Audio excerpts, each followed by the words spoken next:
Chers amis,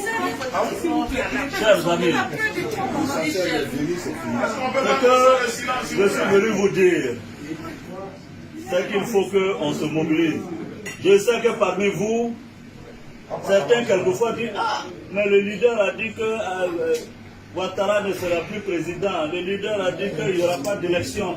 Mais s'il y a élection, ça va être la honte pour nous. » Bon, quand moi j'ai dit qu'il n'y a pas d'élection là,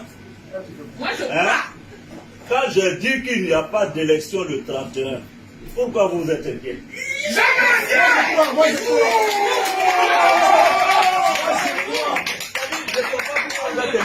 C'est moi, j'ai dit non. Ou bien c'est pas. J'ai dit ça. Et puis vous êtes inquiets à ma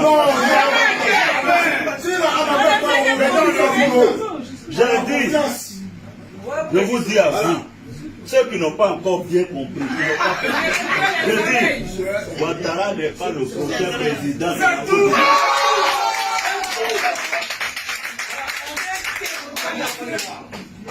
Je vous dis, il n'est pas le prochain président. Donc, vous, ce que vous devez faire, il faut mobiliser les populations sur le terrain. Bon, quelqu'un m'a dit, oui, mais Guillaume, même s'il y a 2 personnes qui votent, Ouattara va s'autoproclamer.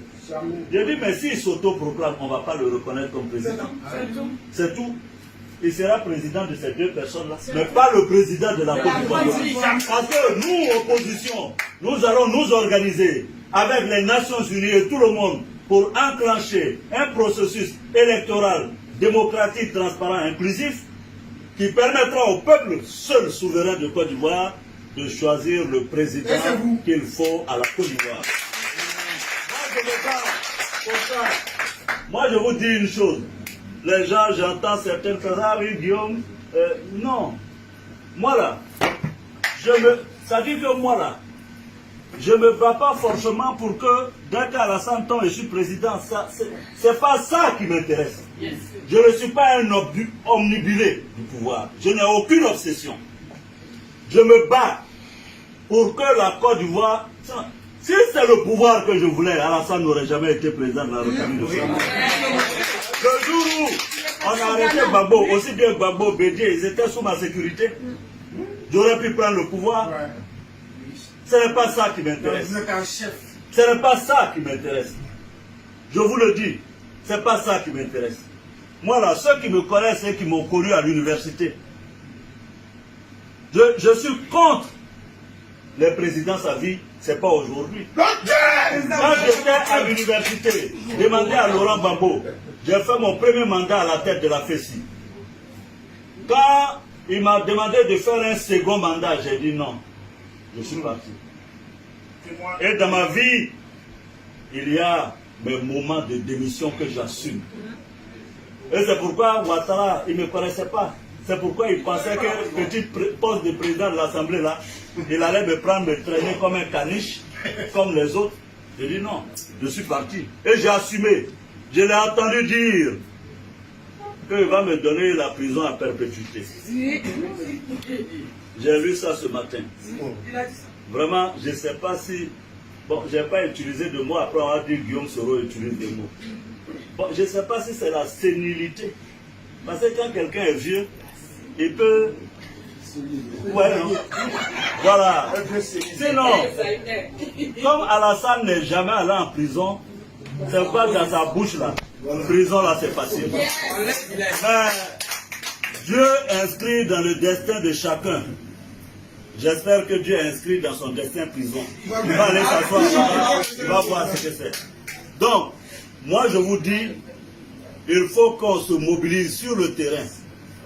Alassane là, pour moi, c'est fini. Maintenant, il faut que les Ivoiriens ne se trompent pas de combat. Parce que Alassane a voulu faire en sorte que toutes les autres régions de la Côte d'Ivoire s'unissent contre le Nord. Le Nord n'est pas votre ennemi. Moi, je suis du Nord. Et on dit, ah oui, les Djoulas, ce n'est pas les Djoulas qui tuent, c'est Alassane et son RIDP. Il faudra que quand Alassane parte là, on fasse la réconciliation entre nous. Qu'il n'y ait pas de nord, de sud, d'est, d'ouest, sans qu'il y ait le peuple de Côte d'Ivoire. Parce que Alassane, il fait ça là, vous savez pourquoi? Pour dire à la France et aux Nations Unies, je suis le seul à même de garantir la stabilité de la Côte d'Ivoire. Si je ne suis pas là, les ethnies vont s'entretuer. C'est ce qu'il veut leur faire passer comme message. Donc ne nous trompons pas. Ne l'aidons pas dans son combat. Ne l'aidons pas dans son combat.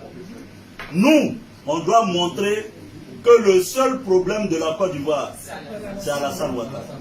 Tant qu'il sera en Côte d'Ivoire, il n'y aura pas de paix, encore moins de stabilité en Côte d'Ivoire.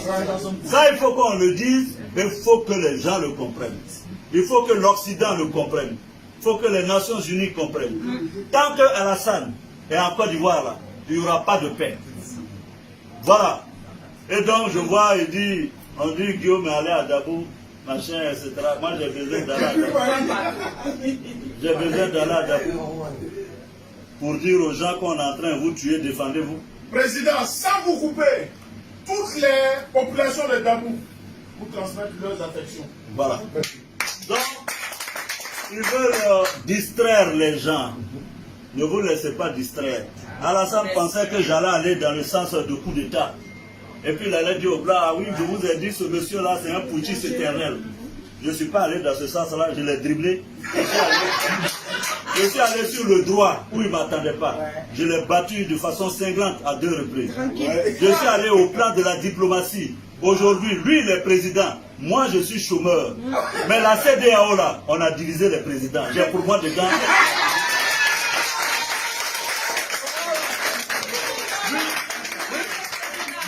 Lui, il est président de la République. Moi, je suis chômeur à Paris. Mais j'ai mes présidents dedans. Lui, là, c'est président dedans. Et puis, on se lutte dedans. Au niveau, mais c'est la vérité. Hein? Au niveau diplomatique, je lui ai arraché les États-Unis. Il ne peut rien dire aux États-Unis.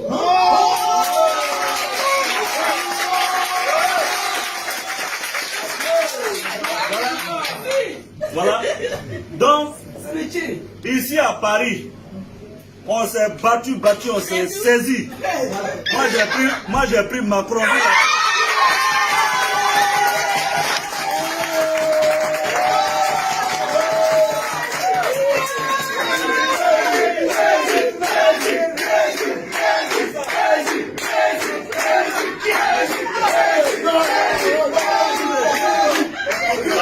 Paris là.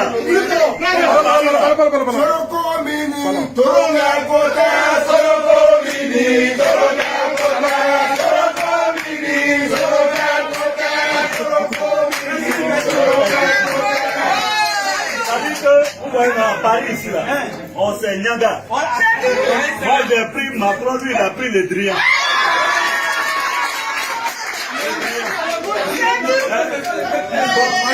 Le Drian là, c'est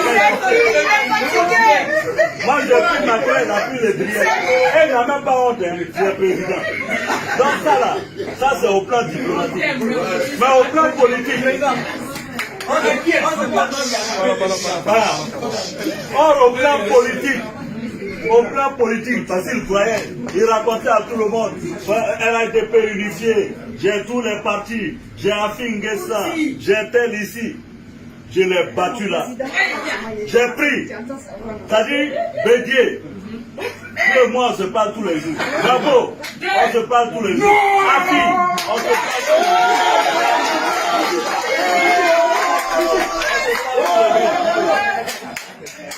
Donc, au niveau politique, on l'a battu. Toute l'opposition est unie. Toute l'opposition est ensemble. Il ne reste que lui-même. Et puis qui? Avec lui-même. Le Kagame. Les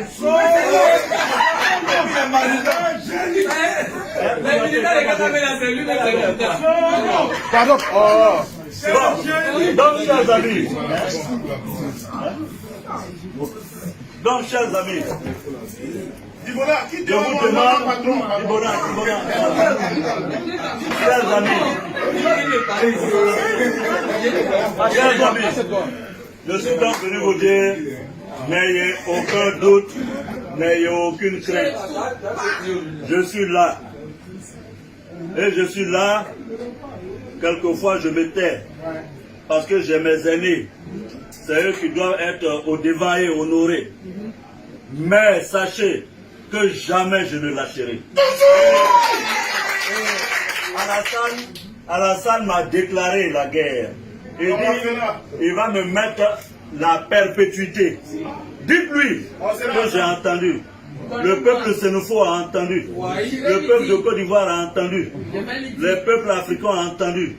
Voilà quelqu'un qui n'est même pas encore élu président, qui menace les gens. C'est quel genre comme ça? C'est-à-dire que même, tu n'es même pas encore élu. D'ordinaire, on s'attend à ce que tu blagues les gens pour les séduire. Tu dis, si je suis élu, Bédier va aller en prison. C'est toi-même qui vas aller en prison. Non, il s'amuse. Parce que moi, j'ai pitié pour Ouattara. Il ne se rend même pas compte.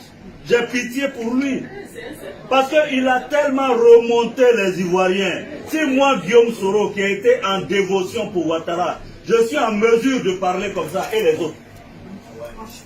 Il ne se rend même pas compte. Et personne n'est là pour lui dire, président, fais attention, quand on est chef d'État, tout n'est pas permis. Chers amis, je vous remercie.